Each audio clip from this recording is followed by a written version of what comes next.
পিতা ও মাতার বয়সের গড় ৪৫ বছর, আবার পিতা মাতা ও এক পুত্রের বয়সের গড় ৩৬ বছর। পুত্রের বয়সের গড় কত? প্রাথমিক সহকারী শিক্ষক নিয়োগ ২০১৫-র একটি অঙ্ক।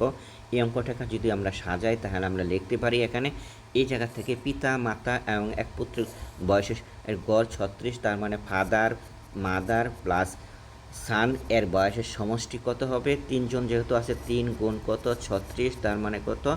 আমাদের এখানে দাঁড়াচ্ছে ১০৮। এবং পরে আমাদের এইটা বলছে পিতা ও মাতার বয়সের গড় ৪৫, ফাদার প্লাস মাদার বয়সের সমষ্টি দুজন মিলে আমাদের কত হবে? ৪৫। এখানে যদি আমরা গুণ করি তাহলে হবে ৯০। এটাকে যদি আমরা বিয়োগ করি তাহলে এটা কাটা যাবে। শুধু আমাদের বলছিল যে পুত্রের বয়সের গড় কত? পুত্রের বয়সের গড় হবে ৮। এখান থেকে ১০ থেকে বাদ দিলে ১৮ বছর। টোটাল পুত্রের বয়সের গড় হলো ১৮ বছর।